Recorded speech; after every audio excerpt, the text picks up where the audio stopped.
Buenas tardes y muchas gracias por acompañarnos esta tarde de viernes a escuchar la conferencia que hoy vamos a hablar sobre el Pinar de los Belgas. Tengo la impresión de que hay mucha gente, quizás demasiada, que no conoce el Pinar de los Belgas. Este pinar está situado en el monte Cabeza de Hierro, en el término de Rascafría, a escasamente 1 hora y media de Madrid. Son más de 2.000 hectáreas de pinar silvestre, aunque también cuenta con acebos, rebollos y tejos, y está muy cerquita, lindando con el Parque Nacional de Guadarrama. Tiene una peculiaridad que está gestionado desde hace casi 200 años por una entidad privada que presume de estar haciéndolo por un modelo de gestión forestal sostenible. Nuestra ponente de hoy es Pilar Lacasta, geógrafa. Tuve la suerte de que fuera mi profesora en la Universidad Autónoma y he tenido la suerte también de disfrutar el Pinar de los Belgas de su mano, de primera mano. Nuestros socios, simpatizantes y amigos conocen bien a Pilar, ya que, si no me equivoco, esta tarde será la 10ª conferencia que nos va a regalar. Amiga Pilar, estás en tu casa y cuando quieras tienes la palabra. Bueno, pues muy buenas tardes a todos. Es un placer enorme para mí encontraros ahí y de la mejor manera posible en la actualidad. Y quiero empezar esto dándoos las gracias a todos y a todas por estar conmigo, por interesaros por mi trabajo. La Universidad Carmen de Michelena, por supuesto, que siempre está pendiente, y yo le estoy muy agradecida porque me hace trabajar muchísimo y sentarme o estar en el monte todo el día o estar sentada aquí delante del ordenador horas y horas, pero eso me hace disfrutar muchísimo. Y también quiero en esta ocasión pues dar las gracias a todos los que han escrito sobre ordenación forestal, porque realmente yo había leído mucho, pero ahora me he empapado que puedo tener la carrera hecha en 2 minutos. Y también, desde luego, al dueño de la finca, a Nicolás Leco, que me ha recibido, que me ha ayudado, que me ha respondido a preguntas que le he hecho, que me ha dado la llave de las cancelas para que yo pudiera moverme por la finca a mi antojo, pudiendo ver todo lo que necesitaba. A Tomás, que es el ingeniero que me ha ayudado muchísimo porque le he preguntado un montón de cosas, y a Sandra, que me lo ha puesto todo muy fácil y ha colaborado sin parar conmigo. Y también, pues, desde luego, quiero agradecer a mis antiguos alumnos, porque sin ellos esta conferencia no estaría. Con la declaración del Parque Nacional de la Sierra de Guadarrama, hemos ido viendo con mucha preocupación que el futuro de esta finca está en una situación problemática, ¿no? Y bueno, pues hay ahora mismo información que está levantando a la gente con la que pudimos hablar de esto en clase, y me pidieron que hablara de ello. La Universidad Popular me pidió una conferencia y dije yo, bueno, pues ya está. Yo desempolvo los papeles que tengo de mi tesis doctoral, que era sobre la gran propiedad privada en Madrid, y esta finca entraba en ella. Yo saco esos papeles, me pongo a ver campo otra vez. Yo tengo fotos desde los años 90 más o menos de esta finca. Yo me enamoré de ella porque me llevaron siendo estudiante mis profesores de Autónoma, y ya me pareció un lujo de lugar. Y bueno, pues ahí vamos a ver qué es todo esto. Vamos a empezar con la conferencia. Bueno, el título que yo le he puesto a esta conferencia es El Pinar de los Belgas, la construcción de un paisaje forestal en la Sierra de Guadarrama. Y he puesto a propósito esta palabra, construcción, porque creo que todo lo que vamos a ver está construido. Vamos a ver si yo ahora sé mover esto. Ahora. El spoiler que me ha hecho Eloy, pues ya ha contado cosas que yo iba a ir de allí poco a poco desmenuzando y en modo suspense, pero bueno, lo ha dicho él en un momento todo y digo, bueno, Eloy, te mato. Efectivamente, en cuanto uno entra en la Sierra de Guadarrama y llega al puerto de Navacerrada, encuentra unos paisajes de pinar impresionantes que nos dejan a todos maravillados, ¿no? Pero cuando llegamos al puerto de Cotos y vamos bajando por esta carretera que tienen aquí delante hacia el monasterio del Paular, pues se nos abre este paisaje pinariego excelente que va acompañando al río Lozoya y que junto con el pinar de Balsaín al otro lado, pues constituyen los dos pinares de pino albar que mejor se conservan, no solo en la Sierra de Guadarrama, sino... esperen un momentito porque es que... A ver... vamos a hablar de paisaje y lo primero que quiero decir es que cuando hablamos del paisaje, el paisaje es una construcción. En la construcción de un paisaje hay factores naturales, todos los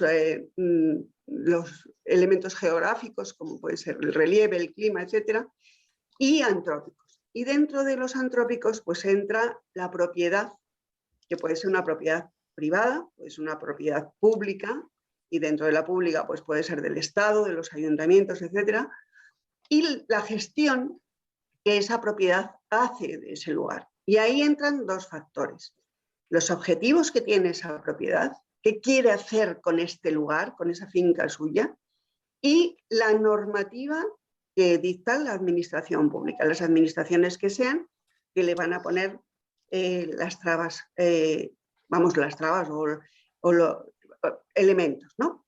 El resultado final es lo que nosotros contemplamos y lo que nos produce una determinada gama de emociones. Yo siempre que he puesto distintos paisajes en clase para ver cuál de ellos suscitaba más emoción, pues siempre ha sido alguna foto de esta finca. Quiero decir que lo que vamos a ver ahora son paisajes forestales de una propiedad cuya primordial función es la extracción de madera. Luego hay otras que a lo largo del tiempo han ido sumándose, pero la principal es la extracción de madera. Es decir, que vamos a ver un pinar maderable. Lo primero es situarla, aunque Eloy ya nos lo ha contado, pero les he puesto esta foto aérea en la cual el norte está en su sitio, luego le daremos la vuelta, pero ahora está en su sitio. Tenemos aquí dos cordilleras, dos cordales, el de los carpetanos y Cuerda Larga, que se unen aquí en la bola del mundo, donde nace el río Lozoya. Y en medio, al lado del río, del arroyo de la Umbría, pues están los cerros de Cabeza Mediana y Cerrito Sarnoso, de manera que nuestra finca va a estar justo en medio, cogiendo las laderas que bajan de Peñalara, de Claveles y los Pájaros, y bajando de Cuerda Larga, de las cabezas de Hierro Mayor y Menor. Las cotas más altas de la Comunidad de Madrid están aquí: Peñalara con 2.428 metros, Cabeza de Hierro Mayor con 2.381, y el río Lozoya tiene ahí justo el nacimiento y los arroyos que van a nutrirlo, de manera que estamos justo en la cabecera de las aguas maravillosas que bebemos los madrileños.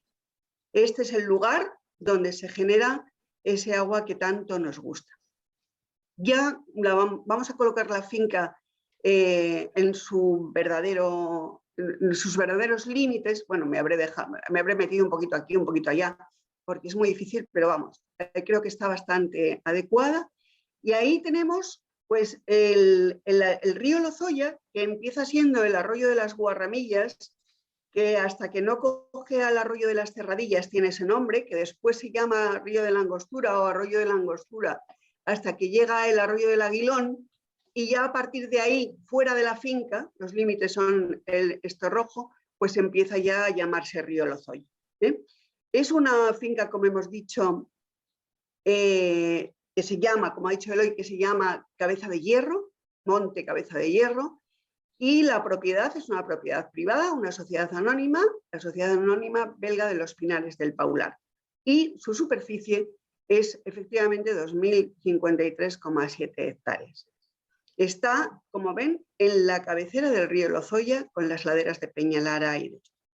Este es el río tal y como bajaba estos días, después de la nevada, después de Filomena, y que ha bajado, los ríos bajaban impresionantes, y eso está aguas arriba, y aquí está el embalse de Pradillo, que es justo el límite entre la finca, que es un monte de utilidad pública, una propiedad pública de Segovia, todavía de los segovianos, y el Pinar de los Belgas. Esta finca se mueve entre altitudes de los 1.260 metros a los 2.000, que es la cota más alta.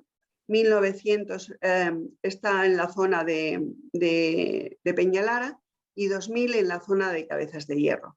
Y tiene dos arroyos que la cruzan, es el valle de la Umbría o el del Palero y el río Lozoy. Y ahí tenemos pues las laderas que son de Solana, que son las laderas de Peñalara, y las de los cerros de Cabeza Mediana y Cerrito Sarnoso, que van hacia el arroyo de la Angostura, y dos umbrías, que son la umbría de Cabeza de Hierro y las del otro lado, de las Cabezas Medianas, ¿no? Esta finca tiene una topografía muy variada, desde fuertes pendientes que bajan desde Peñalara y fuertes pendientes que bajan de las Cabezas de Hierro, a cabezas muy redondeadas como son las de Cabeza Mediana y Cerrito Sarnoso, o bien zonas mucho más llanas que son las que están más cerca de los arroyos y en la zona ya de la Casa de la Horca hacia el Paular. Esta zona tenemos una gran diversidad topográfica y una roca fundamental, que es el gneiss. Hay alguna zona de algo diferente, pero fundamentalmente el gneiss, que aparece como lo están viendo ahora, la roca viva, o bien en pedreras, todas las que bajan de la sierra, estos coluviones, estos depósitos de ladera, donde también el pino está arraigado ahí, ¿no? Y desde el punto de vista forestal, pues hay dos especies arbóreas fundamentales, que son el pino silvestre y el Quercus pyrenaica, el rebollo, el melojo. Y luego pues aparecen también acompañando pues tejos, acebos, abedules, álamos, y luego pues lo que sí tenemos es una diversidad de matorrales que acompañan a estas arboledas, pues dependiendo de las umbrías, de las solanas, de la cercanía de los arroyos, etcétera, de la altitud, pues tenemos una gran diversidad. Una de las preguntas que a mí me hacen siempre cuando vamos de excursión y llegamos a un pinar es inevitable la pregunta de, ¿pero estos pinos son naturales o son repoblados? Bueno, en el caso de Rascafría, de esta finca, no hay ninguna duda, porque hay un estudio de turberas muy cerca, en la zona de Rascafría, donde se han analizado los pólenes de los árboles que había en el Holoceno hace unos 10.000 años más o menos, y el resultado es que el 80% de los pólenes son de pino silvestre, del mismo que tenemos ahora, y entre un 60 y un 80%. Y luego otro tanto pues de abedules, de robles, de sauces, de avellanos, castaños, incluso olivos. Y se sabe también que a partir de la entrada de los humanos en el lugar, en la zona, pues a partir del siglo XI, sobre todo después de las repoblaciones de la parte hacia acá del Duero, una vez que se pasa el sistema central, pues han encontrado que disminuyen drásticamente los pólenes de árboles y aumentan los de arbustos. Y, por ejemplo, sí se mantiene el pino, sí se mantiene el roble, pero acaban desapareciendo o disminuyendo mucho otros de los que había, por ejemplo, encinas o abedules. ¿De quién eran estas tierras antes de que las compraran la compañía belga? Pues la propiedad en la Edad Media era de la comunidad de Villa y Tierra de Segovia. Estas tierras formaban parte desde el siglo XI de los terrenos de repoblación a partir del Duero y del paso del sistema central, con una organización que fue la organización de comunidades de villa y tierra o de ciudad y tierra, que se dividían luego en administraciones más pequeñas. Y esas comunidades, ¿qué eran? Pues eran la unión de, digamos, de la nobleza y del pueblo. La parte de la ciudad o de la villa estaba representada por el concejo, que era el concejo de Segovia, más lo que se llamaba la noble junta de linajes, es decir, la nobleza, y la parte de la tierra estaba compuesta por el común de la ciudad y de las aldeas. De manera que allí estaba todo el mundo que usufructuaba estas tierras, no solamente los árboles, la madera, sino el agua, la pesca, la caza, las leñas, absolutamente todo. Esto fue muy importante porque fue una manera comunitaria de utilizar este territorio. El Valle del Lozoya pertenecía a uno de los sexmos, al sexmo de Lozoya, y pertenecía a esta comunidad de ciudad o de villa y tierra. Y los montes eran fundamentales para la vida de la comunidad de villa y tierra, para el sexmo de Lozoya. Aquí encontraban pues, todo lo necesario para su sustento. El monte era fundamental. Era el lugar de atracción para que las comunidades rurales pues, se mantuvieran y, desde luego, una fuente de ingresos para los concejos. O sea que muy fundamental. Pero aparece ahí, en el siglo XIV, a finales del siglo XIV, aparece ahí un elemento que va a dar muchos problemas a la comunidad de villa y tierra. Y es la orden de los monjes benedictinos que consiguen de los reyes, primero con Enrique II, del de las Mercedes, y después con Juan I, a finales del XIV, consiguen que les cedan un sitio denominado el Povalar. Povalar es, saben, el Paular o la Alameda, porque viene de Povo, que es álamo, ¿no? A finales del siglo XV, a mediados del siglo XV, terminan las obras del monasterio que tiene tres partes: una es el monasterio, otra es la iglesia y otra es el palacio, para que los reyes puedan disfrutar. Y los reyes van a ser sus grandes protectores, como verán luego. Bueno, pues desde el primer momento empiezan los grandes problemas con la comunidad de villa y tierra. Primero es por el usufructo de los baldíos, por el uso de los baldíos y por la utilización de la pesca en el río Lozoya, pero luego los monjes ponen la vista en el monte y empiezan a pensar que sería muy útil para ellos tener este monte. De manera que consiguen que la corona les venda la jurisdicción del Valle del Lozoya, con estos 4 pueblos: Rascafría, Oteruelo, Alameda y Pinilla. Y naturalmente Segovia se opone, Segovia empieza a pedir que se derogue esta venta, y ellos siempre aluden a los graves daños que los monjes van a causar a las masas forestales, porque el monasterio lo que pretende es destruir y talar todos los pinares que están en ellos. El monasterio se defiende absolutamente, dice que, vamos, que de ninguna manera, que ellos llevan usufructuando los montes que van en la bajada de Peñalara hacia el Lozoya, desde la época de Juan I y con Enrique III, y que están manteniendo esa masa forestal y que están manteniendo, a pesar de que los vecinos de Segovia los maltratan, etcétera. Y además aluden a que ellos ponen los guardas de estos pinares, que son los que ponen las penas a los que se atreven a cortar y a hacer daño a los pinares, que cuando ha habido un fuego son ellos los que van a apagarlo, que los de Segovia no hacen nada, que ellos están haciendo muy bien las cortas, que solamente hacen entresaca, que están llevándose solamente los pinos grandes, favoreciendo que crezcan los más pequeños y que la espesura del monte se mantenga. Se defiende. De manera que a finales, en 1665, pues Segovia consigue, insiste y consigue mantener el dominio jurisdiccional de los 4 términos. Pero 10 años más tarde, en 1675, con Carlos II, pues se consigue sin que Segovia se entere de nada, consiguen que la corona les venda una legua legal del pinar y monte de este valle del Lozoya, con todos sus árboles, etc.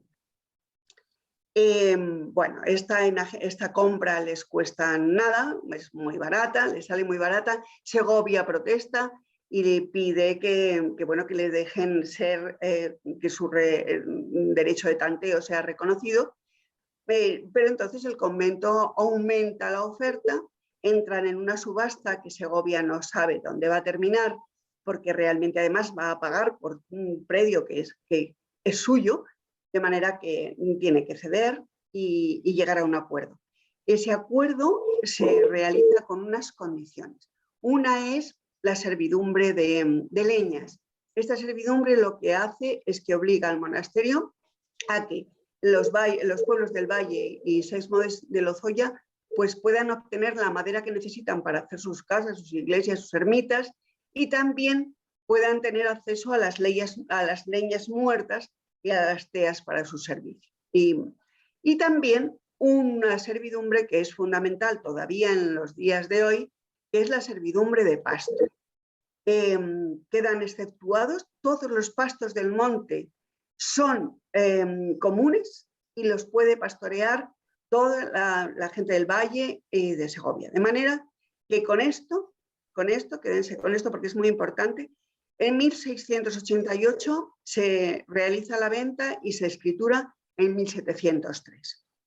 Pero en 1837 salen las leyes de desamortización de Mendizábal y entonces el gobierno expropia y vende las propiedades, el monasterio y las propiedades que tenía.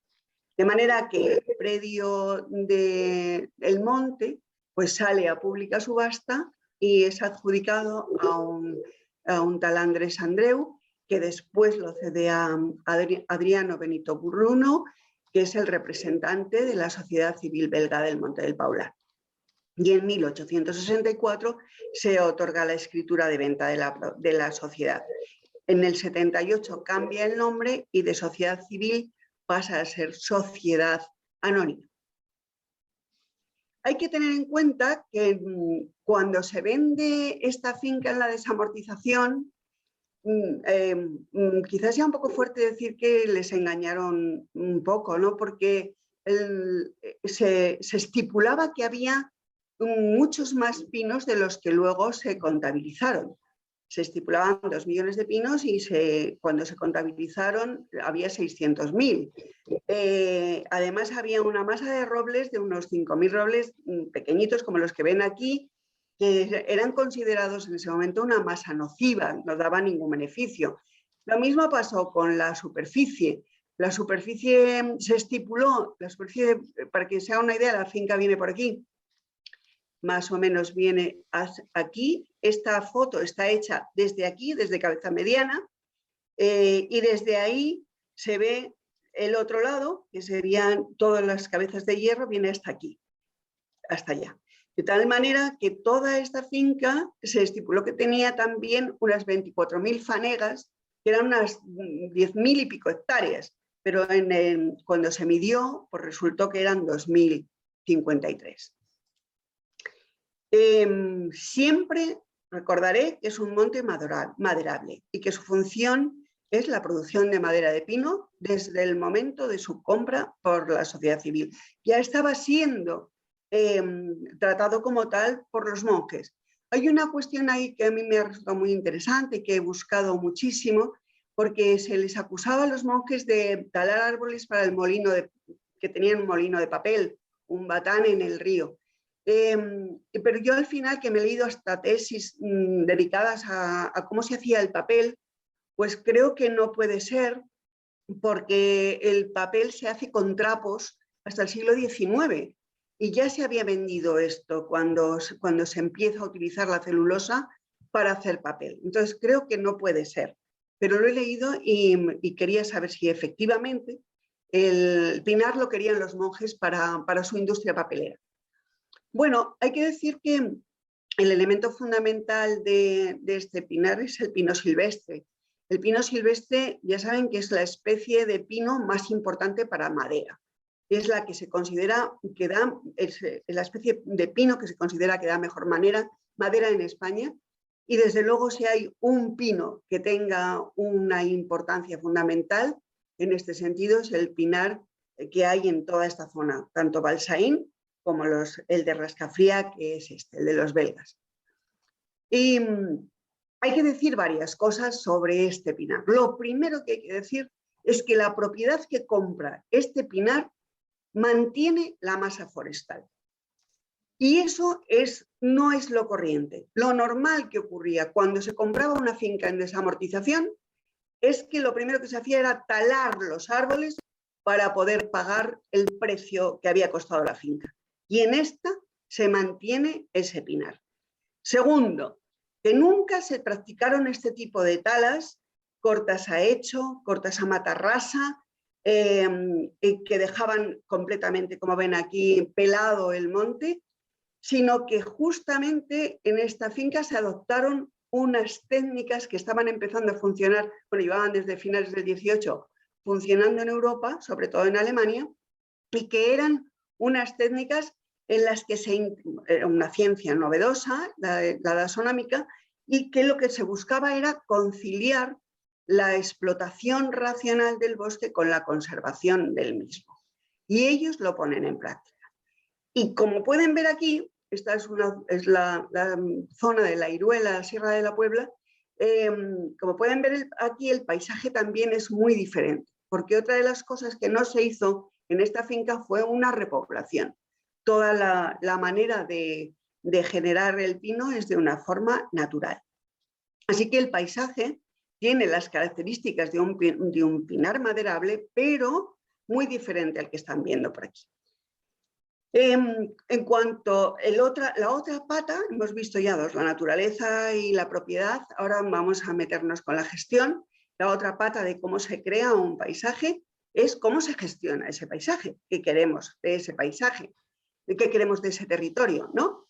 Y en este caso, pues efectivamente es un monte maderable que se empieza a gestionar desde el principio, como han visto en el siglo XIX, con las técnicas dasocráticas alemanas, y que en el 1957 se hace el primer plan de ordenación, el primer proyecto, y a partir de ahí pues, se ha hecho otro y luego las revisiones, hasta ahora que tendrán que hacer, creo que en el 21 tienen que hacer otro, o revisar.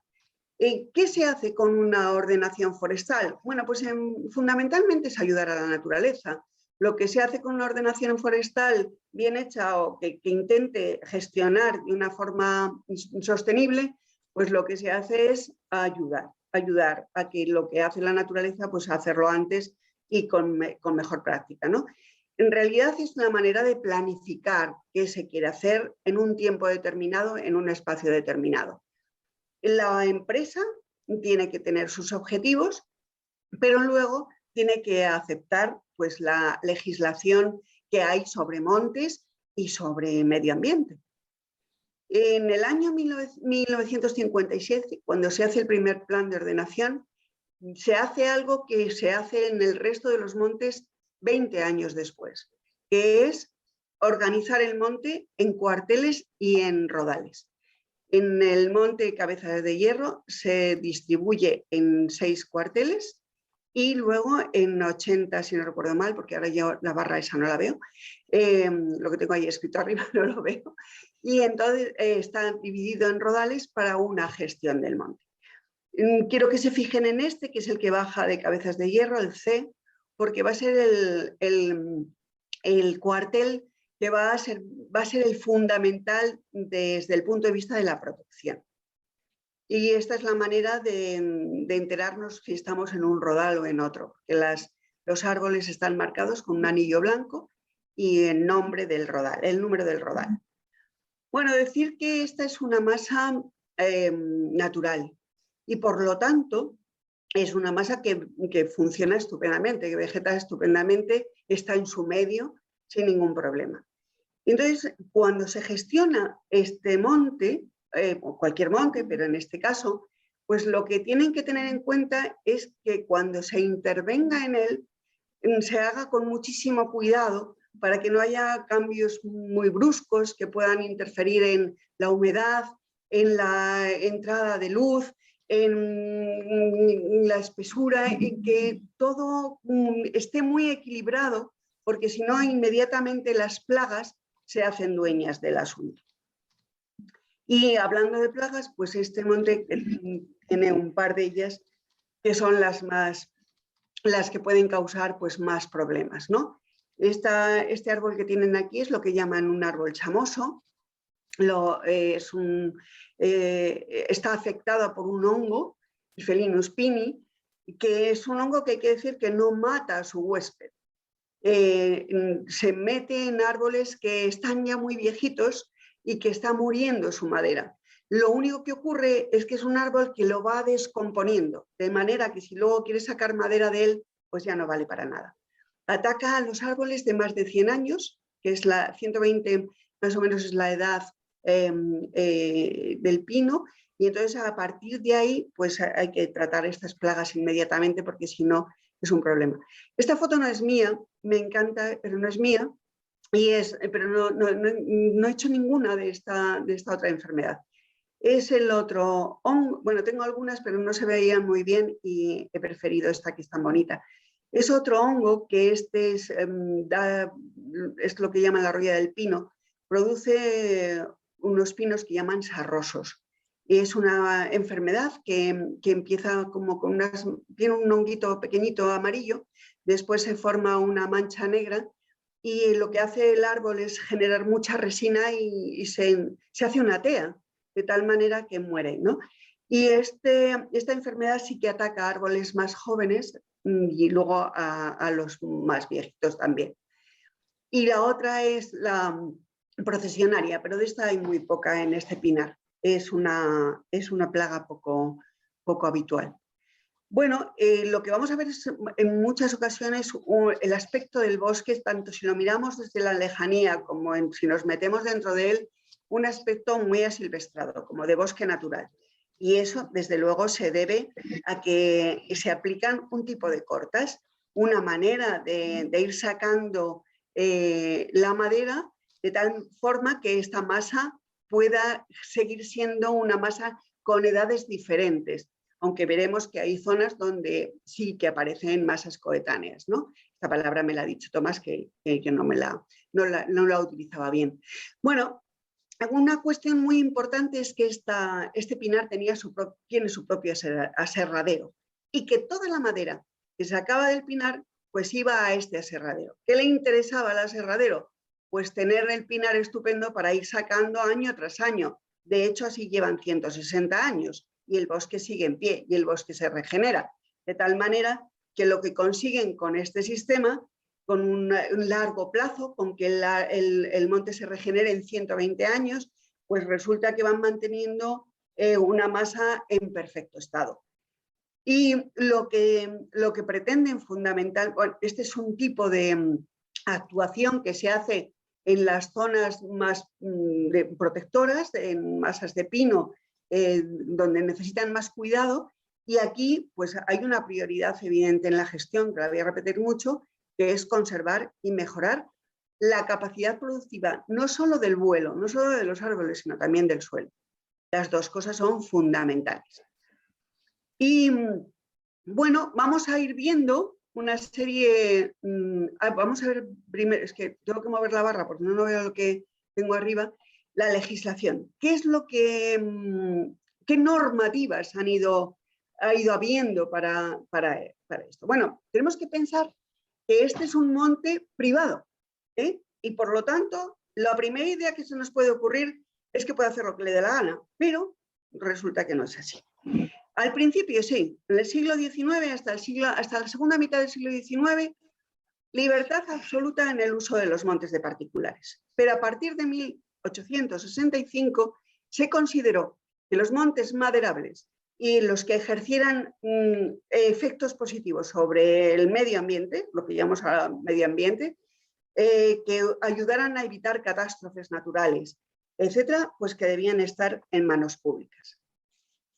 ¿Qué pasa? Que en este caso tenemos uno de estos montes, un monte cuya vegetación, cuya arboleda, es la que puede servir para regular el clima, los cursos de agua, para fijar el suelo. Estamos en la cuenca alta de un río, para evitar que haya inundaciones en las zonas bajas, para evitar la erosión, etc. Y estas eran cuestiones de interés público que legitimaban al Estado para supervisar, incluso para limitar el uso de la propiedad privada en aras del interés general, porque no era fácil decirle a un privado que hiciera lo que el Estado le mandaba, ¿no? Entonces, en el año 1908 aparece una figura que le sirve al Estado para intervenir, que es la de monte protector, porque lo que sí había ocurrido era que con los montes que no se vendieron en la desamortización, que ya se quedaron, se formó un catálogo, el catálogo de montes de utilidad pública, pero era con montes públicos, que se hacía con los particulares. Bueno, pues esto, sacar la idea del concepto de monte protector, y el monte protector era uno de los, por ejemplo, los que servían para proteger a la población en las zonas más bajas de esta erosión, de que el agua fuera estupenda como es la del Lozoya, etcétera, etcétera. De manera que nuestra finca entraba de lleno en esta categoría, porque entre estas dos cuerdas, el nacimiento del río Lozoya, la finca en medio, pues le toca. Y es un monte protector y por lo tanto tiene una legislación que tiene que guardar. En el año 1989 se declara ZEPA, Zona Especial de Protección para las Aves, la cabecera del Lozoya. ¿Por qué? Pues porque ya había nidos de buitre negro dentro de la finca. De manera que ahí hay una normativa más, y en 2014 se amplía, pasa a un segundo estadio de mayor conservación, que es Zona Especial de Conservación, esta zona que antes era solamente cepa. De manera que ahí ya se obliga a la propiedad a que los trabajos selvícolas, etcétera, bueno, se obliga.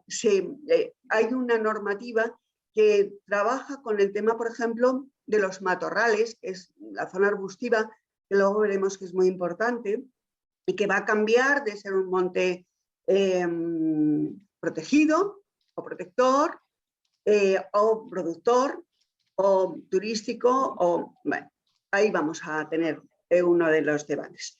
Y bueno, esos matorrales son el ambiente de hábitat para una serie de aves, y por lo tanto, al hacerlo zona de especial conservación, pues hay que cuidar este tipo de cosas. En el año 90 se declara el Parque Natural de la Cumbre, Circo y Lagunas de Peñalara. La finca no entra en este parque, solamente le toca un poquito, pero sí está dentro de la zona especial de protección. De tal manera que cuando se hace el plan rector de uso y gestión, pues hay una serie de normas que obligan a la finca, que son, pues, por ejemplo, que ya haya una multifuncionalidad en el monte, no solamente producción y protección, sino cuidado del medio ambiente, de los ecosistemas, de los paisajes, medidas de protección cada vez mayores para el buitre negro, para los hábitats del buitre negro, una cuestión sobre las frondosas, sobre el roble, que hay que mantenerlo con fines de biodiversidad. Se propone la irregularización de las masas de pino, las normas de cómo tienen que ser las cortas. Bueno, no pasa nada porque la finca lo venía haciendo desde muchos años atrás, de manera que no va a haber ningún problema. En el plan de ordenación de 1977 ya se estaba haciendo todo esto. Y por último, en el año 2013, pues se declara el Parque Nacional de la Sierra de Guadarrama, y en el Parque Nacional de la Sierra de Guadarrama, pues resulta que el Pinar de los Belgas, como los montes de Balsaín, no pueden entrar porque la extracción de pinos con fines comerciales son incompatibles con las finalidades del parque. Pero la finca vuelve a estar dentro de la zona periférica de protección, y por lo tanto los planes y el plan rector de uso y gestión que se aprobó el año pasado también obligan a la finca a una serie de cosas, ¿no? Entre otras cosas, bueno, todo lo anterior, más el respeto del arbolado para la conservación del buitre negro. Las cortas se tienen que hacer de una manera determinada, dejando unos márgenes de 100 metros, de 500 metros, etcétera, en unas épocas determinadísimas que luego veremos, etcétera, de manera que, bueno, el pinar de los belgas en este caso ya se pone a temblar realmente, porque dentro del predio hay unos 100 nidos de buitre negro repartidos por toda la finca, de manera que, a ver dónde cortas. Y las temporadas de corta son muy pequeñas, de octubre a... ay, me he olvidado. Bueno, luego lo tengo, no importa. El caso es que dan muy poquito margen y justo en la época en la que hay más problemas, porque es la época de nevadas, etc. Y por último, pues nos vamos a ver qué paisajes tenemos con todos estos factores que van a intervenir, ¿no? Y bueno, evidentemente dentro de los paisajes el pino silvestre es el protagonista fundamental.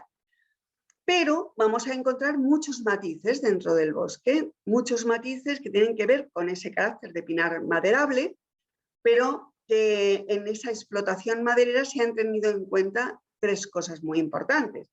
Uno, el carácter protector del monte. Otro, el carácter protector de las rentas de los propietarios. Y otro, el carácter protector de la sociedad. Es decir, de alguna manera, pues los aspectos paisajísticos y los de recreo, que están cada día aumentando más, sobre todo desde que el parque tiene su flujo. Bueno, al final, todo esto, la prioridad de la propiedad, insisto siempre porque es verdad que es la que tiene, es la persistencia, es la conservación y es la mejora de la capacidad productiva del suelo y del vuelo. El árbol que vamos a tener es este pino maravilloso, el pino silvestre, un árbol de hoja perenne y un árbol cuyo fruto es la piña y que hay que decir que es un árbol monoico, y es muy importante decirlo por lo que va a venir luego. El mismo árbol tiene las flores masculinas y las femeninas, las dos en el mismo árbol. Y lo que ocurre es que dependiendo del tiempo que haga, si es seco y templado, pues favorece el desarrollo de las flores femeninas, y si es fresco y húmedo, pues se favorece el de las flores masculinas. Y lo que también hay que decir es que es un pino que produce gran cantidad de semillas a los 40 años si crece en espesura, pero si en árboles aislados empieza a dar semillas ya a los 25 años. O sea, que hay que ayudar a la naturaleza. Es un árbol, como saben, con este fuste recto, maravilloso, asalmonado en altura. No les voy a contar cosas que ya les he contado, pero que la capacidad que tienes de dar una madera, unos tablones muy rectos y de una madera estupenda. Bueno, ahora les he dado la vuelta al mapa. Miren aquí el norte, donde está, pero así se ve mejor la finca. Ahí está el puerto de Cotos, bajaríamos por aquí hacia el Paular. Entonces tenemos aquí las Cabezas de Hierro y aquí tenemos Peñalá, el arroyo de la Umbría y el arroyo de la Angostura, y aquí en medio el interfluvio con Cabeza Mediana y el Cerrito Sarnoso y las silladas de García Sancho y de Malabarba. Entonces, ¿qué tenemos aquí? Pues el pinar no es igual de productivo en todas partes y por lo tanto tampoco nos vamos a encontrar en los paisajes iguales en todas partes. Las zonas más productivas van a estar cerca de los valles, en las zonas de los arroyos. Y yo he dividido en dos zonas para poder explicar un poco estos paisajes diferentes. Uno va a ser las zonas que están por encima de los 1.700 metros, y ahí vamos a incluir, aunque tienen 1.600 y pico, Cabeza Mediana y Cerrito Sarnoso, porque tienen características parecidas al pinar de altura. Y bueno, pues en el mapa de la finca pues tendríamos estas zonas en amarillo, y lo que tenemos, pues claro, son pinares en zonas muy altas, en zonas cercanas a las cumbres. Entonces, ¿qué va a haber? Pues mucha actuación del viento y de la nieve. Entonces nos vamos a encontrar con zonas de pinares muy puros, casi sin otros árboles, y con muchos rasos y muchos encespedados. Y es la zona de mayor protección. Fuertes pendientes, ven que es todo de un verde oscuro. Esta es la zona de la Hoya de Pepernando, que es un rodal de pinar purísimo, y las cabezas de hierro, que como ven, pues toda la zona alta, lo mismo, ¿no? El pino silvestre puro. Es una zona donde el efecto de la nieve, por ejemplo, Filomena, para ellos ha sido una nevada más, no ha tenido los estragos de Madrid, pero en el año 1996 hubo una nevada de tal categoría que estuvieron luego 2 años recogiendo pinos caídos, porque además si no los recogían pronto, el problema era que las plagas empezaban a actuar, de manera que fue un desastre en todo el monte impresionante, pero que los pinares de altura les afectó muchísimo. De hecho, muchos de los rasos que hay o son provocados por estas nevadas o bien por vendavales. Un vendaval que hubo en el año 1980 causó también estragos impresionantes, y muchos de los claros pues resulta que han sido producidos por esos vendavales. Luego hay otras cuestiones, pues por ejemplo, zonas que se talaron pinos en los años 70 y se han recuperado mal. Allí están estas zonas de césped con especies que son propias de algunos que dan claramente la noticia de que son malos suelos. Y pues por ejemplo en esta zona también el vendaval causó estragos y aunque se repobló después, pues como la ganadería está por todas partes, se comieron el repoblado y no han cundido. Y bueno, en estas zonas de altura, el matorral que acompaña a los pinos es fundamentalmente el enebro rastrero, el cambroño y el piorno serrano. Les pongo aquí. Son matorrales de las zonas más altas. Y estamos en la zona, esta es una foto muy antigua, que me ha servido para ver que los pinos ahora están subiendo en altitud, porque el cambio climático aquí se está notando mucho, como ya saben. Entonces el pinar está subiendo, pero lo que estamos es en el límite de la altitudinal del árbol, ¿no? Es ahí donde acaban. Entonces tenemos una vegetación, como ven, de pinos muy ramosos, muy bajos, achaparrados por los efectos de la nieve y del viento.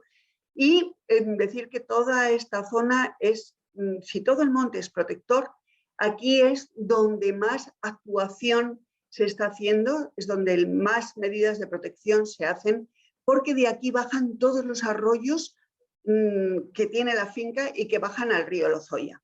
Entonces, este es el cuartel C que les decía antes.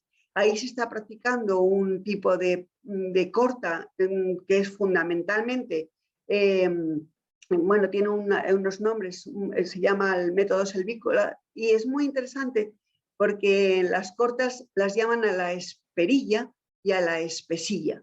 Es decir, se espera a que haya regeneración para poder cortar, y también a la espesilla es que se corta cuando el monte está muy espeso, aparte de las cortas sanitarias, ¿no? Si hay árboles enfermos, etc. Todo eso, esas cortas lo que han hecho es mejorar la situación de los rodales donde se han practicado cuando hay por ejemplo, la gran nevada, ¿no? Este repercutió mucho menos en los sitios donde se estaba haciendo así.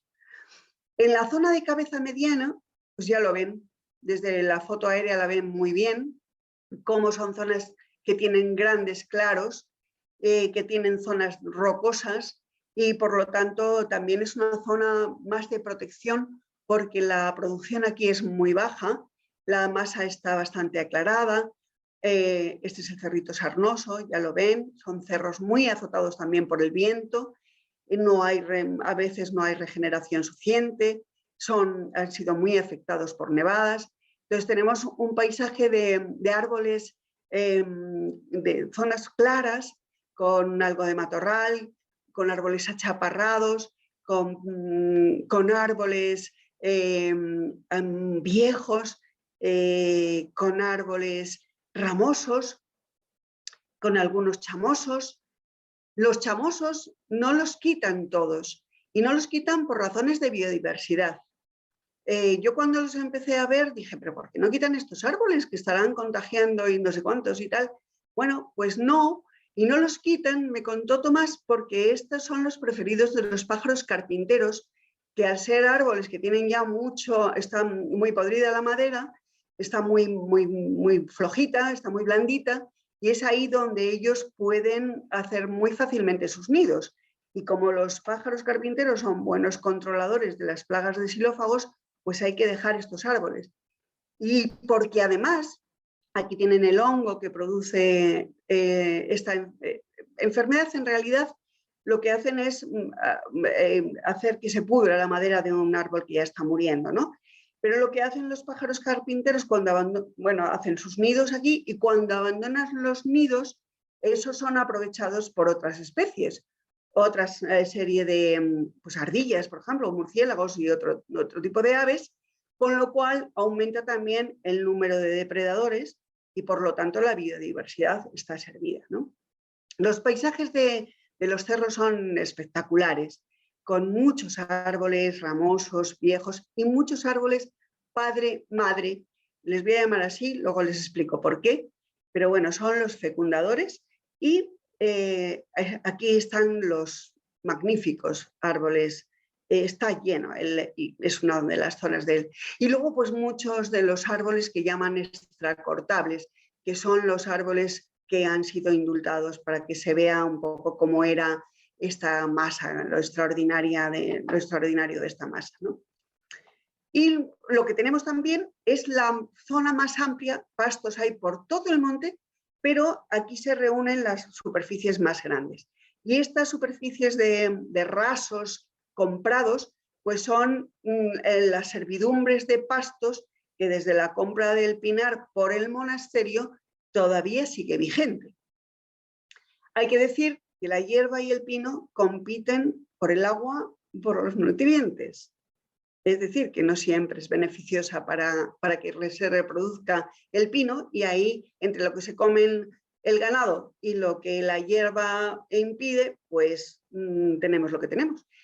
La ganadería fue la responsable de que no hubiera ninguna regeneración hasta el año 1957.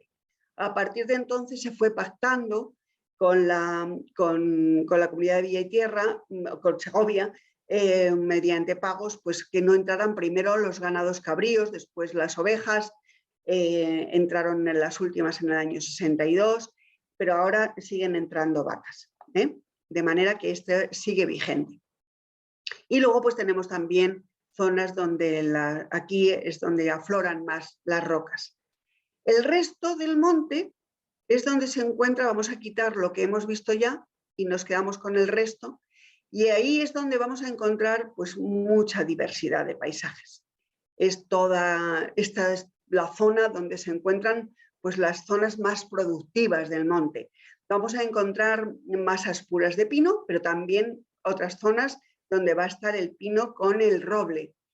Vamos a encontrar aquí en toda esta zona los acebos, los álamos, los sauces, etc. Y esta es, como les digo, pues una de las zonas donde aparece la regeneración mayor y donde va a haber mayor productividad. En las zonas de cabeza de hierro, las laderas de cabeza de hierro, desde los 1700 metros hacia el río, es zonas de pino prácticamente puro. Aquí hay uno o dos robles. Hacia la bajada del arroyo se va encontrando alguno más, pero la mayor parte es pinar puro, con rasos, siempre, pues o bien porque hay pedrizas, o bien porque hay estos prados pastizales, o bien porque hay malos suelos. Y en esta zona que vamos a ver ahora, pues una de las formas del paisaje van a ser estos árboles. Estos árboles que les llaman árboles dominantes, cuyas copas se levantan por encima del nivel general del bosque y quedan, desde luego, completamente expuestas al viento y al sol. ¿Qué significado tienen?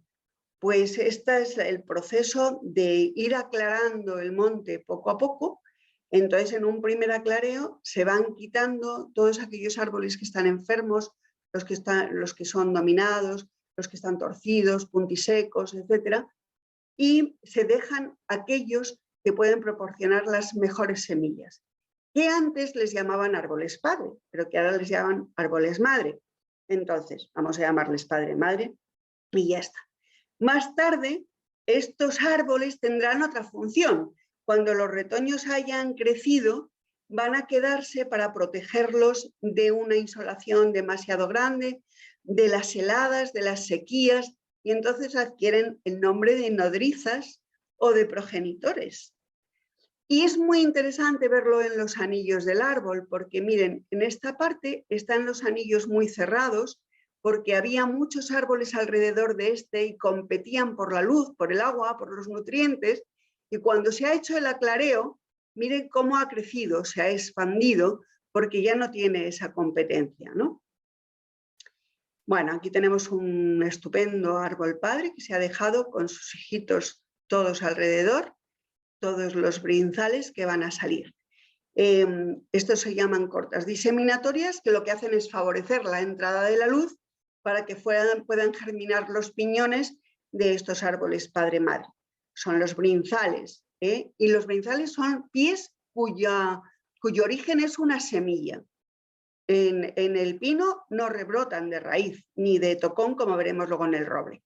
Entonces, esto es lo que se llama una regeneración natural. Esta es la etapa en la que se llama repoblado y dura hasta que los árboles empiezan a juntar sus copas.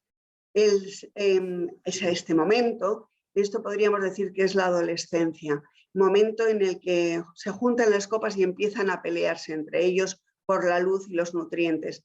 Hay una competencia ya importante y la falta de luz que entra hace que empiecen las podas naturales, empiecen a caérseles ramas y ya hay que practicar aquí un segundo aclareo, ¿no?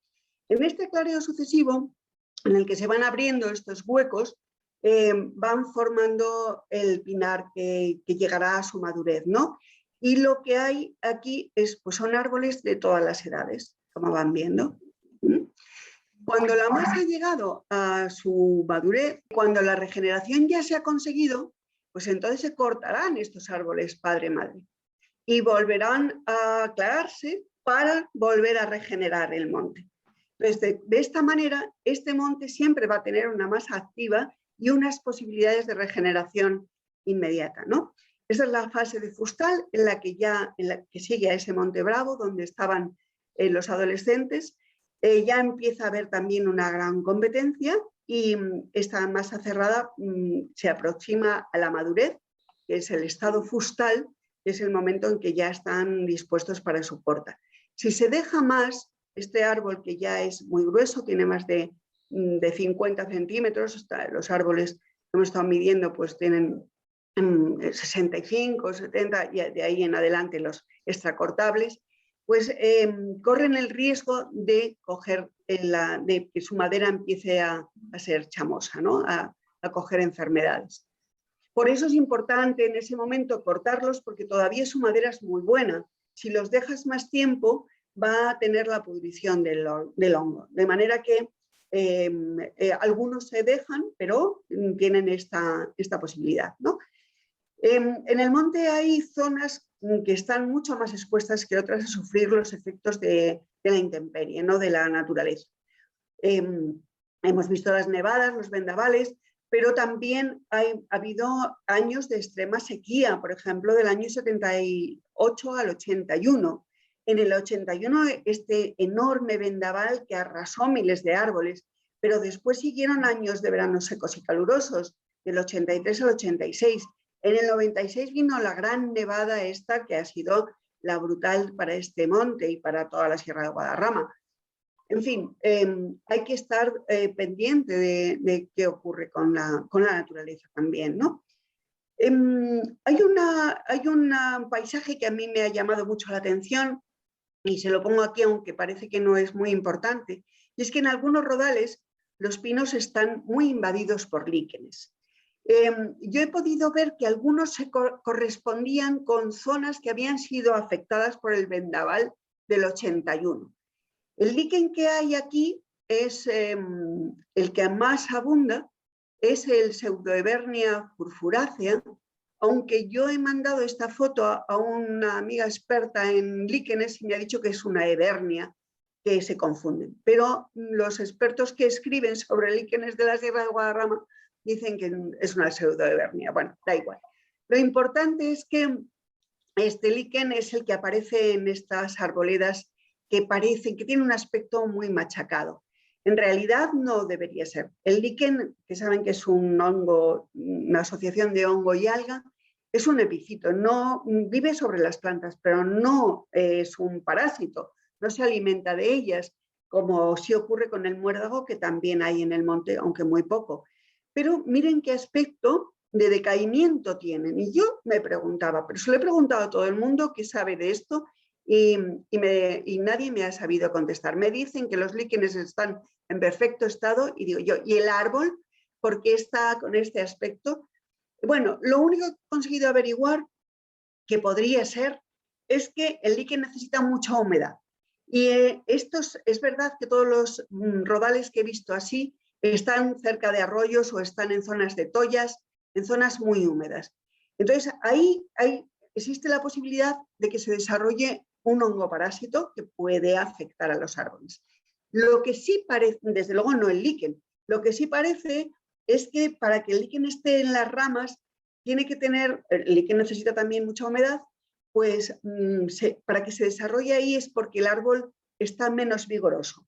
Y bueno, pues puede ser una explicación. Lo que es cierto, y hay que dejarlo muy claro, es que los líquenes no matan a los árboles, al revés, son bioindicadores de que la cosa está muy bien. Bueno, una cuestión muy interesante desde mi punto de vista es el matorral. Desde el punto de vista paisajístico, no cabe duda de que todas estas arbustos dan color y dan belleza al monte. Yo estos días que estaba andando por él, pues claro, no tienen flor todavía y cuando sale es una belleza, ¿no? Pero estamos en un monte maderable. Los arbustos que aparecen en estas altitudes fundamentalmente son estos: la retama de flor, la Genista florida, la retama negra, el brezo, la Erica arbórea y el helecho. Y luego hay zonas, las más cercanas a arroyos, que tienen mucha zarzamora. ¿Qué pasa? Pues que hay una competencia brutal entre el pino y los matorrales. Les voy a poner una foto para que vean el acoso al que se ve sometido este pequeño pino por la retama. Le golpea, le acosa y le derriba. Realmente ahí tienen los pinos, y aquí los tienen también, que ya ni se les ve, comidos completamente por la retama. Esos pinos ya no van a salir, de manera que desbrozar es muy importante, pero desde un punto de vista medioambiental, cuidado con esto. El brezo, lo mismo, tiene esta competencia también. Y si nos vamos al roble, pues ahora lo van a ver. Nos vamos a meter ya en esas zonas de arboledas mixtas, donde aparecen el roble y el pino mezclados. El roble que hay aquí es el Quercus pyrenaica, que es el rebollo melojo. Es un árbol caducifolio. Este tiene la facultad de reproducirse por bellota, pero también, como ven aquí, a partir del tocón o de la raíz, lo cual significa que en cuanto hay un claro, ellos enseguida van a rebrotar.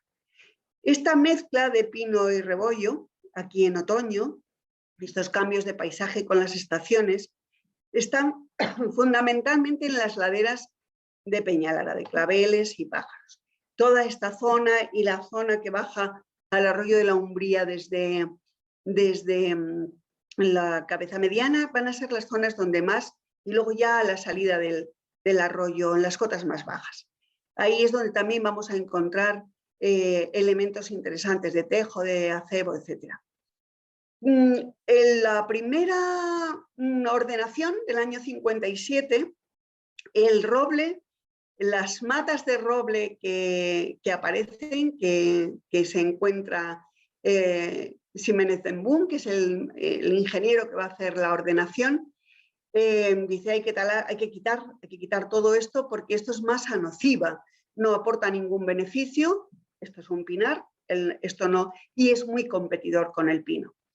Pero a partir de los años 70 se dan cuenta de que hay una parte que es importante, y es que cuando hay roble hay menos podsolidación, es decir, hay menos lisiviado del suelo, menos lavado del suelo, donde toda la materia orgánica y los minerales se van a ir hacia capas más profundas y se va a quedar esto sin nutrientes, de manera que el roble va a favorecer que la fertilidad de los suelos exista, y entonces se recomienda dejarlo.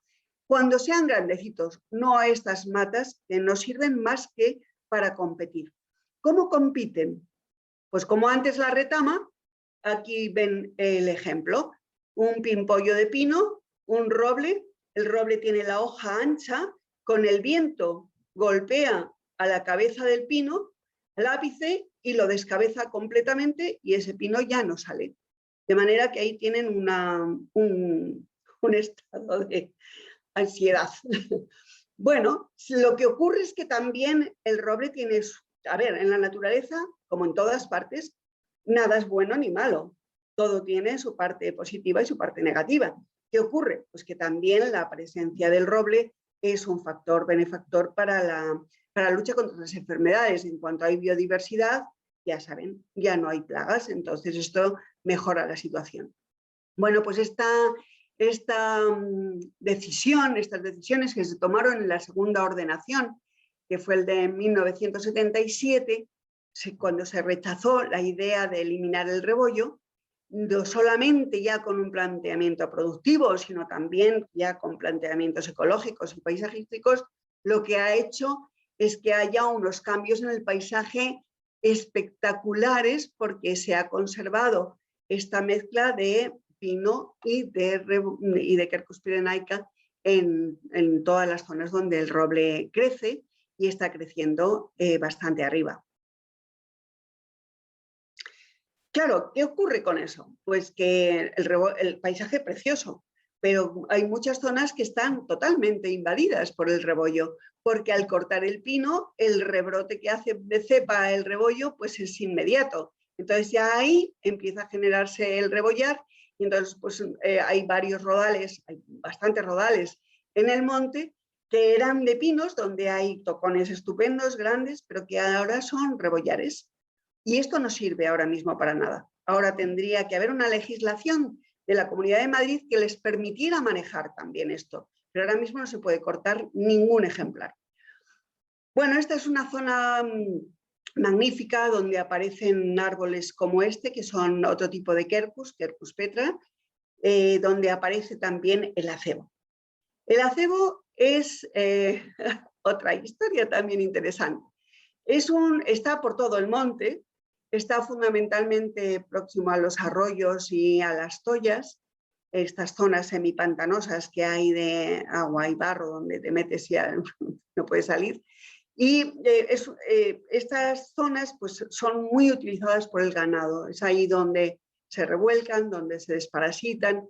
Entonces, si hay plántulas de pino, evidentemente ahí acaban con ellas. Pero además, el acebo le pasa como al roble, que también crece de cepa, también crece en forma de matorral, hay pocas zonas de árboles grandes, y lo que hacen es formar un matorral que ahoga prácticamente a los pinos. Es zona también donde crecen los tejos, abedules. Y bueno, para finalizar, conclusión. Cuando la Sociedad Belga de Pinares del Paular comenzó la explotación del monte, Cabeza de Hierro, pues se encontró con una masa forestal que estaba muy envejecida, que tenía mucho pino extracortable y que tenía muy poca regeneración. En 1957 se contabilizaron unos 600.000 pinos, como ya he dicho antes, ¿no? En la actualidad se ha contabilizado 1 millón de árboles. La masa está rejuvenecida, se regenera de forma natural. El monte es protector, es un monte abierto, un monte transitable y como paisaje, sin lugar a dudas, es el paisaje más apreciado de la Comunidad de Madrid. Con respecto al buitre negro, pues hay que decir, y esto se lo dedico a Tomás porque me hablo de los alimañeros, que me encantó escucharle, y luego yo he estado leyendo sobre ellos. Bueno, ya saben que en los años 70, hasta que Félix Rodríguez de la Fuente apareció, pues en toda España lo que se pagaba, la administración pagaba por la extinción de las alimañas. Ahora son animales en peligro de extinción, pero en aquel momento eran alimañas. Lobos, osos, buitres, linces, águilas, todo aquello había que matarlo. Y existía ese oficio, el de alimañero. Bueno, pues mientras eso ocurría en el resto de España, en el Pinar de los Belgas se conservaban los nidos de buitre negro. Se estaba explotando el pinar y se conservaban los nidos. Pero cuando se declara la cepa del Alto Lozoya, se declara porque ahí hay nidos de buitre negro. En 1984, dice mi amigo Julio Vies, había 18 parejas. En este momento hay unos 100 nidos repartidos por todo el monte. Bueno, esta frase no tiene nada que ver, pero es que la he leído esta tarde y me ha encantado. Es en una conferencia que dio Alberto de Segovia en 1917 para la Sociedad Peñalara, dijo: toda sierra que se estime en algo debe tener lobos, brujas y bandidos. Es precioso. Y yo creo que tenemos un poco de todo. Bueno, una de las cuestiones más peliagudas en este momento es el uso múltiple del monte. ¿Qué se hace con este monte? Pues ahora se quiere hacer todo con este monte, que produzca madera y que se regenere bien, que proteja el suelo y las aguas, que conserve la biodiversidad, que proteja al buitre negro, que proteja el paisaje, que mantenga y fomente el uso recreativo, que también las especies cinegéticas, que también la producción de setas, que también el uso ganadero, que también se diversifiquen las rentas y que también se dé a conocer la gestión, etc. Bueno, pues todo esto, claro, ya hemos ido viendo que algunas cosas parecen un poquito incompatibles, ¿no? Lo que ocurre es que en muchos de estos casos la propiedad se ve restringida y mermada y su actividad productiva le cuesta más y produce menos, ¿no? De manera que en el último proyecto de ordenación piensan que puede tener estos otros usos potenciales, que yo, hablando con Nicolás, pues le decía: a mí me asusta mucho esto que proponéis como ideas, ¿no? Por ejemplo, en vez de explotar el monte, la madera, que ha dado como consecuencia una explotación como la que se ha llevado la conservación de un monte como el que tenemos, pues se propone la creación de una planta embotelladora de agua, que yo pienso en Solán de Cabras y se me abren las carnes.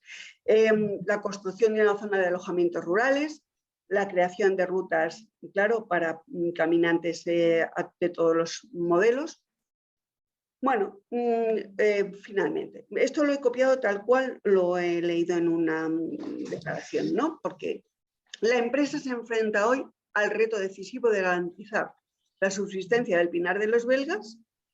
Tiene una ubicación excepcional que genera una especificidad normativa que complica la tradicional explotación forestal.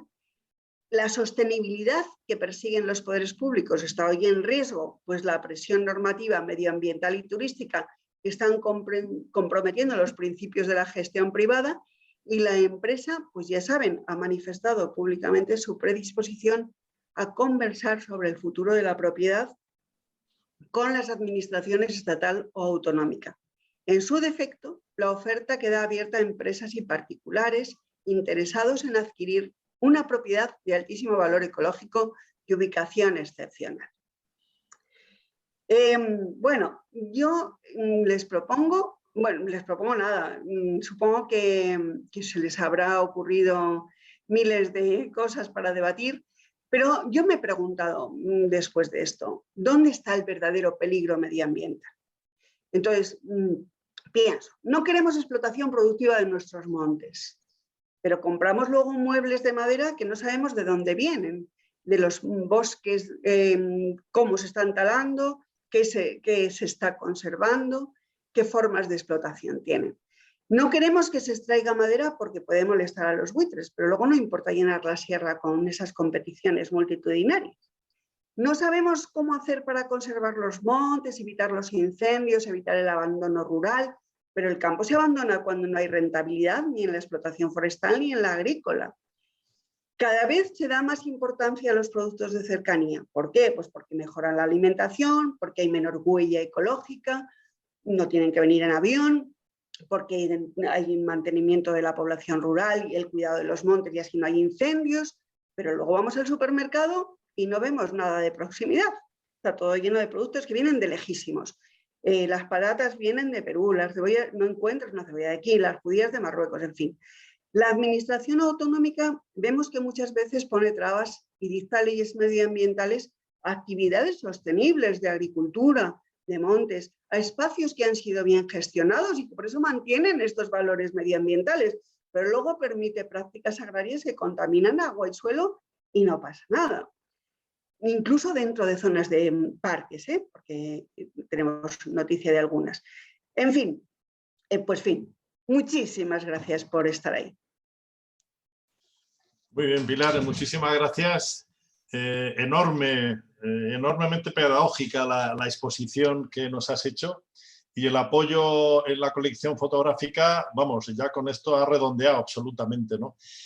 Por otra parte, seguro que una buena parte de los clientes o demandantes que están viendo la exposición ya tenían algunas preguntas, pero si alguno no tenía clara qué pregunta iba a hacer, se lo has puesto muy fácil, porque acabas de exponer una buena parte de las contradicciones que nos planteamos continuamente, de qué manera se puede armonizar un desarrollo sostenible con un uso. Los purismos aquí, desde luego, están de más, ¿no? Muy bien, bueno, pues como he dicho antes, se abre un turno de palabra, para lo cual, bueno, ya veo que ya empiezan a levantarse las manos. Si alguien no tiene claro dónde tiene que pulsar para solicitar la palabra, donde pone participantes al pie, o bien participantes o bien reacciones. Levantan la mano y ya tomo nota que Carmen Caballero y Daniel Tejerina, Carmen y Daniel son los primeros a los que les voy a dar la palabra. Perdón, ¿puedo decir una cosa? ¿Cómo no? Mira, he visto que tengo un WhatsApp del ingeniero de Montes, de Tomás, que no ha podido entrar en la reunión porque está el foro completo, y me da pena porque seguramente podría contestar, podría aportar tantas cosas, no hay manera, ¿no? De que y ahora sí se puede porque ha bajado un poquito el aforo, ya sí dile que intenten ahora, que seguramente pueden. Intenten. Se lo voy a decir porque, hombre, ya que tiene interés estar ahí, me parece que nos puede ayudar a entender este monte mucho mejor que yo, desde luego. Bueno, pues empecemos. Le voy a poner. ¿Dónde está Carmen? Hola. Aquí. Perdona. ¿Puedo hablar ya? Ya tienes, adelante. Nada, yo nada más quería deciros que me casé en el Poblar y que es una zona que quiero muchísimo. Y por otro lado, quería hacer una pregunta personal porque tengo un sobrino que es ingeniero agrónomo y se dedica además a los bosques. ¿Yo le puedo enviar esta conferencia? Sí, Carmen, dentro de unos días, aproximadamente en una semana, perdona un momentito, bajo la mano, en una semana estará grabado, estará ya colgado en YouTube esta conferencia y solamente tienes que ir a internet, busca YouTube, Universidad Popular Carmen de Michelena y ahí ya podrá verlo cualquier persona que tenga interés en hacerlo. Pues muchas gracias. A ti, Carmen. Me ha parecido precioso. Claro que sí. Bueno, pues ahora Carmen y, perdona, Daniel. ¿Puedo hablar? Adelante. Bueno, Pilar, muchas gracias. Como siempre, ha sido un lujo tenerte tan cerca y volver a oír hablar del Pinar de los Belgas, que tuve la oportunidad de recorrer hace unos días también una parte por la Angostura. En fin, bueno, la pregunta concreta mía es que no has mencionado nada sobre el impacto que han tenido los incendios en este pinar. Y a mí me asombra que no haya incendios, aunque estén tan bien controlados. Entonces, nada más era eso, que comentes al respecto. Pues efectivamente hay muy pocos incendios en este pinar. Han tenido alguno de algún rodal pequeño, tienen balsas por todo el pinar y tienen,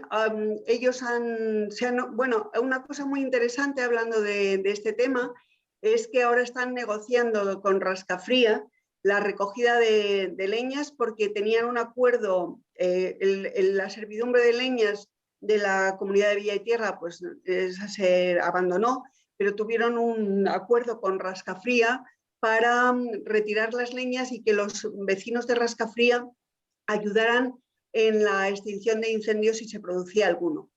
Pero la Comunidad de Madrid puso hace unos años, yo creo que fue cuando el primer parque puso ya vigilancia y equipo de extinción que antes era de la propiedad, pero ahora es de la Comunidad de Madrid, ahí en Cabeza Mediana, no sé si habéis subido alguno, y ahí hay un retén de vigilancia, de manera que este pinar verdaderamente sufrió, fijaros que el año pasado, me decía Tomás precisamente que habían pasado los incendiarios que estuvieron en la granja y que estuvieron en la Morcuera, pasaron por el pinar y sin embargo aquí no prendieron nada, ¿no?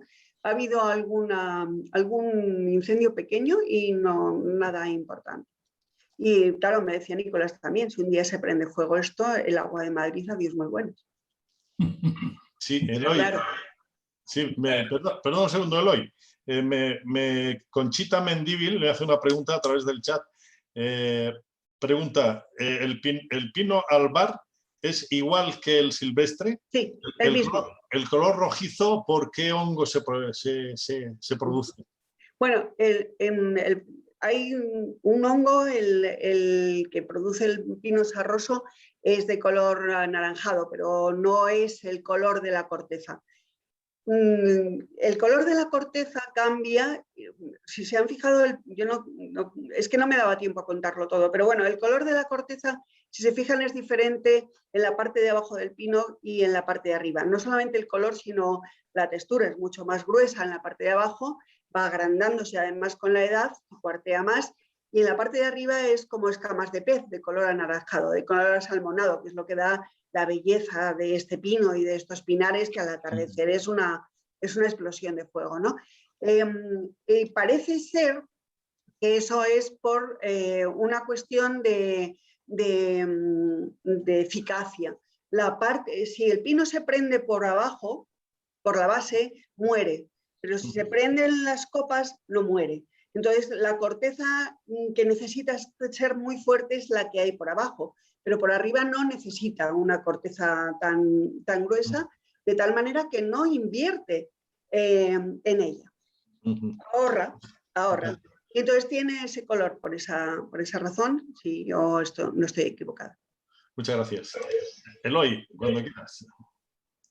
Sí, bueno, Pilar, sobre todo, muchísimas gracias. Ha sido un trabajo tremendo. Esto, de luego, no se hace en poco tiempo. Has trabajado muchísimo y el resultado, como siempre, lo que pasa es que no puedo decir que es una sorpresa, porque las conferencias tuyas suelen ser así. Yo quería preguntarte una cosa, y es, aunque el final tuyo es muy claro, las últimas transparencias muy claras, ¿podrías especificar mejor o más cuáles pueden ser los peligros inminentes para el Pinar de los Belgas? ¿De dónde pueden venir esos peligros y cuáles pueden ser esos pasos que nos pongan en peligro esta maravilla? Pues vamos a ver. A mí me parece que lo que hay se ha conservado porque se ha hecho una buena explotación del pinar.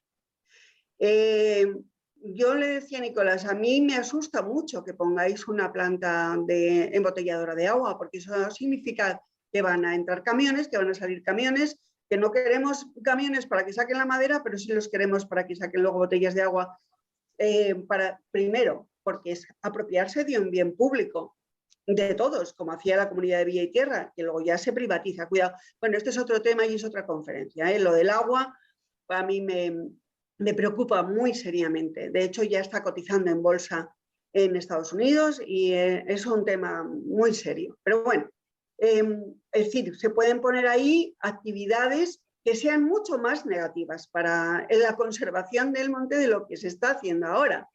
Y por otro lado, pues si se vende, bueno, si lo compra una administración pública, si lo compra el Estado, por ejemplo, bueno, pues bien, puede ocurrir que sea un monte muy, muy conservado y muy cuidado, o puede ocurrir que no haya presupuesto para él, como ocurre con la comunidad, que está, como sabéis, en otra conferencia hablé de ello, cuando estuve trabajando para el plan de ordenación de los recursos naturales del Parque Nacional de la Sierra, pues ya vi que cuando estaba trabajando sobre la Pedriza, allí nunca había presupuesto para sacar todos los pies de árboles puntisecos, chamosos y repoblados que había. No lo ha habido en todos estos años. Es decir, que ese cuidado no se está dando en otros montes públicos. Y luego puede ocurrir que lo compre otro privado que no tenga las mismas ideas conservacionistas y de una gestión sostenible que tiene esta propiedad. Es que es, vamos, un peligro. Yo lo veo pues por todas partes, la verdad. La legislación que está viendo les está cortando por todas partes. Esto así no se va a poder sostener, desde luego. Yo creo. Muchas gracias, está claro. Gracias, Pilar. Vamos a ver. Eusebio, cuando quieras puedes pulsa y puedes hablar. Muy buenas, perdón en un principio porque no me funciona la cámara y no me veis, pero bueno, es lo mismo. Bueno, Pilar, muchas gracias y bueno, te puedo decir que yo soy ingeniero forestal. Quería un poco aclarar el tema del pino silvestre, conocido en la zona por pino de Balsaín, porque precisamente, como has indicado, es una zona de un pino de mucha calidad. Es un pino que a nivel peninsular lo encontramos en Pirineos, algo en la cornisa cantábrica. En Galicia se han hecho repoblaciones porque allí se va muy bien. En el sistema central, sistema ibérico, e incluso a nivel nacional hay enclaves en la zona de Sierra Nevada. Es un pino con una distribución mundial, no creo que haya otro que tenga tan amplia. Prácticamente llega al Pacífico, en China, y en la parte más occidental está en Escocia. Y a su vez es un pino que la especie esta, el Pinus silvestris, que se extiende también por todos los países nórdicos, por la zona boreal. Allí, lo diré por curiosidad, este pino vive a nivel del mar y aquí, obviamente por la ubicación, es a partir de 1000 metros hasta los 2000 donde vegeta. El tema de los líquenes que has comentado es un indicador de una calidad ambiental muy alta. Y evidentemente, como bien has dicho, es un epífita que no parasita al árbol, pero sí evidentemente a veces le da una sensación de enfermedad, pero no realmente. Lo que pasa que también a veces se implanta en lugares donde el pino no vegeta tan bien y por eso la gente a veces lo relaciona como si fuese una enfermedad que le está restando vitalidad al árbol. Lo de la embotelladora de agua me cuesta pensar que se vaya a poder realizar. Hay cierta sensibilidad y yo creo que en la zona es impensable que se pueda realizar algo así. Otra cosa, en la pantalla de despedida, de cierre de tu bonita e interesante presentación, veo el problema que tenemos en la zona, en la sierra de Madrid, bueno, y en la ladera norte segoviana, la zona de Guadarrama, con el tema del turismo de naturaleza, que evidentemente, pues ya no quiero decir un domingo, aquello será una cantidad de gente que, claro, eso es un problema grave en el sentido de lo que puede influir en la fauna, en el tema del pisoteo que se puede realizar, etcétera, etcétera.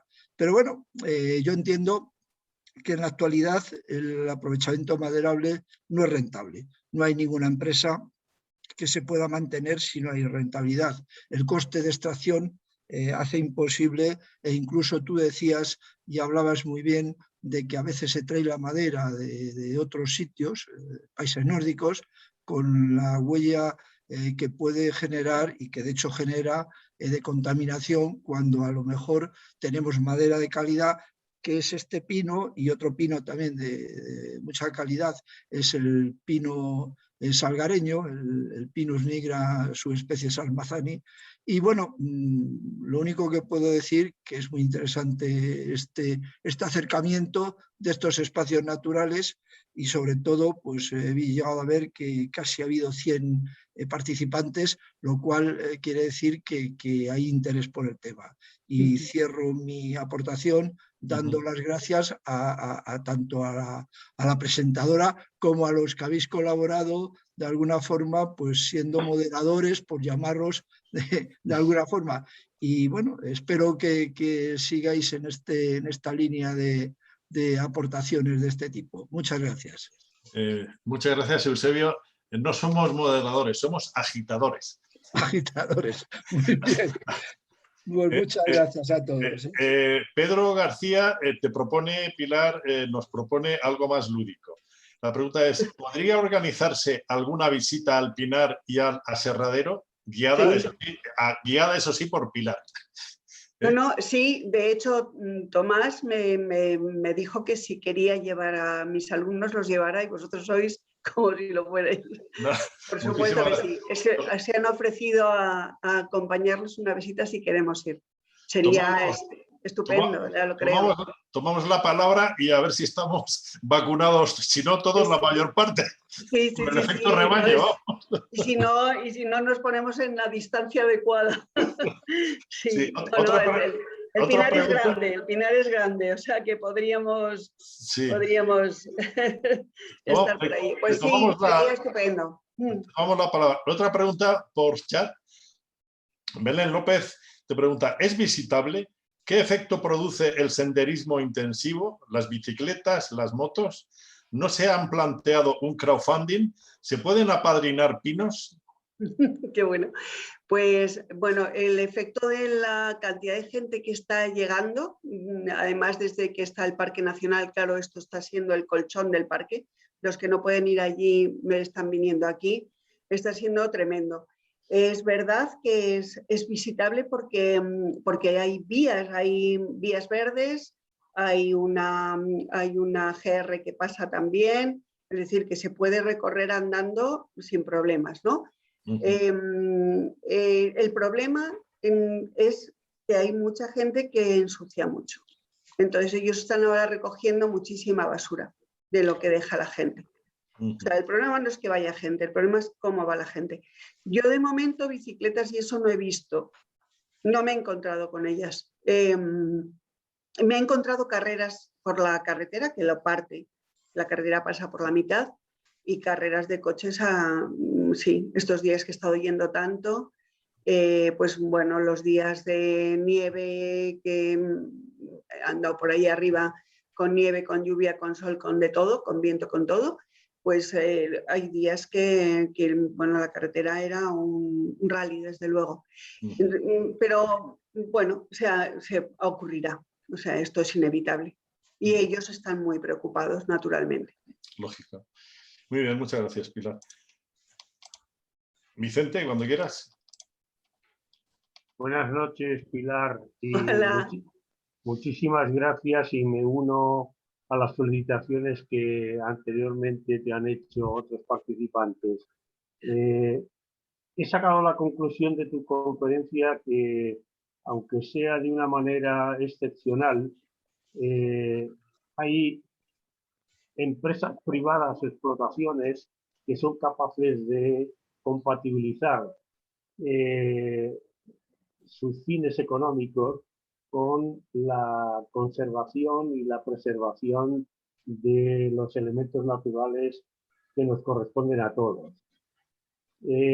Pero parece, por el mensaje final, y esa es mi pregunta, cuando has puesto al final esa expresión de los propietarios, parece que, dado que hemos llegado a un momento en que todas las implicaciones que hay alrededor de la explotación y las limitaciones para conservar, etcétera, hacen la empresa poco productiva, parece como que están dispuestos a ofrecérsela a quien quiera comprársela.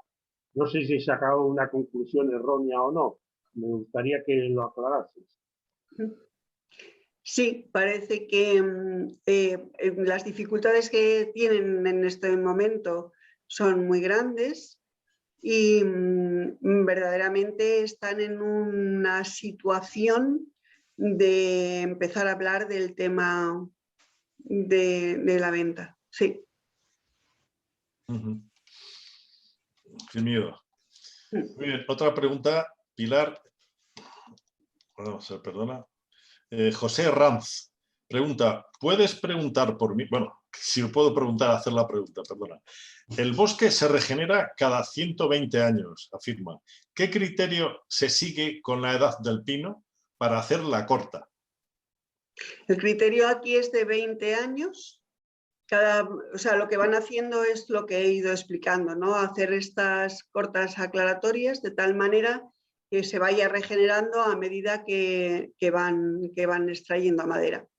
Entonces, el pino a partir de los 20 años, que tiene unos 20 centímetros, y yo no lo digo mal, ahí Inves, me gustaría que estuviera Tomás, que es mucho más complicado para mí, pero vamos, si no lo he entendido mal, pueden sacar ya, extraer pinos de esa edad y entonces en 120 años se ha regenerado el rodal que sea. Fenomenal. Otra pregunta, Pedro García. ¿Cómo podríamos apoyar a la empresa que tan bien lo está haciendo? ¿Se podría organizar algún tipo de recogida de firmas de apoyo a esta labor bien hecha y con un impacto tan positivo en el medio ambiente de este bosque? Sí, es verdad que antes alguien ha preguntado por el crowdfunding y eso, pues la verdad que no lo sé. Yo no tengo nada que ver con la empresa y por lo tanto no tengo ni idea de qué posibilidades tiene, qué se le puede ocurrir, ¿no? Pero bueno, me imagino que no tengo ni idea. Sé que ahora estaban muy preocupados porque hay un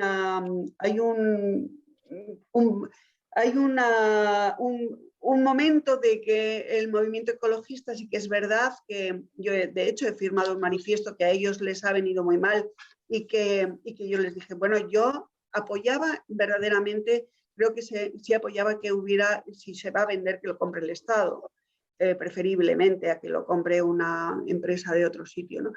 Pero bueno, eso ha venido haciéndoles ahí bastante daño.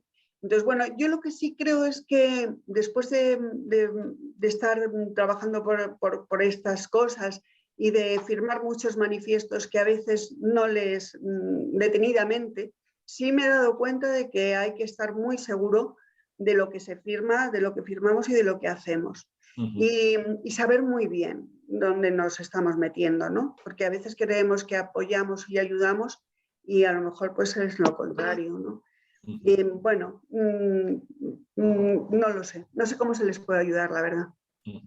Yo creo que hay una cuestión muy importante y la mejor manera de ayudar a alguien es conocerlo, ¿no? Sí. Saber lo que pasa. O sea, yo espero que con esto que he puesto pues pueda ayudar, la verdad. Porque lo que creo que es mejor es saber las cosas. Cuando uno sabe las cosas, pues ya no se deja influenciar o no... O bueno, pues está más ahí, ¿no? Donde tiene que estar, yo creo, no sé. O manipular, obviamente. Sí, no dejarse manipular, claro. Lógico. Es decir, ahí la información, el conocimiento, el saber de lo que estamos hablando, creo que es muy importante. Gracias, Pilar. Eusebio Gómez nos pide la palabra de nuevo. ¿Puedes pulsar, Eusebio? A ver. Sí, hola de nuevo. No, es que como he visto que Pilar, con el tema de lo de la corte y tal, el aprovechamiento se hace en base a un turno de corta. Evidentemente depende del destino de la madera. Si es madera, pues para la industria papelera, que no es el caso este, evidentemente el turno de corta es corto. En 20 años así, pues los eucaliptos se cortan. En este caso, supongo que será de 70, 80, 90 años, porque es ya un pino que ha crecido. El aprovechamiento sostenible, lo digo para que lo entienda la gente que no conoce el tema, lo voy a decir muy simple, se corta lo que ha crecido. O sea, un monte se aprovecha este año y hasta que no pasan unos años y los pinos han ido creciendo y esa madera que se ha cortado se ha regenerado, no se vuelve otra vez a aprovechar el monte, que quizá es lo que tú te referías, Pilar, cuando hablabas de 20 años. Pienso, claro, que a lo mejor cortando hasta que no pasan 20 años no se puede volver a cortar porque la madera hay que dejarla que se regenere y de así pues obviamente el aprovechamiento es sostenible. Exactamente. Es lo único que quería aclarar. Y muchas gracias de nuevo. Gracias, gracias. Sí, a ti, a vosotros. Muy bien, no, pues en principio no hay más preguntas. Pues yo pensaba que iba a haber mucho debate con cosas que he dicho, digo, pero habrá mucha gente que esté en desacuerdo y dirá algo. Bueno, pues la eterna confrontación o duda o digamos, sí, contradicción es de qué forma podemos mejorar, podemos tener un alma, un corazón ecológico y por otra parte optimizar desde el punto de vista material, ¿no? O sea, hacer un aprovechamiento, o sea, las dos almas que siempre se tienen, ¿no? Yo creo que de todas las maneras, la mejor manera, a ver, Europa no tiene bosques salvajes y nosotros no necesitamos, a ver, si nos quitamos de la tierra, pues el bosque que siga, ¿no? Pero mientras estemos aquí, y más en Madrid, que tenemos una presión muy grande, y una ciudad que está presionando de una manera tremenda nuestros bosques, pues la única manera, yo creo, de conservar es hacer una buena gestión de una producción, ¿no?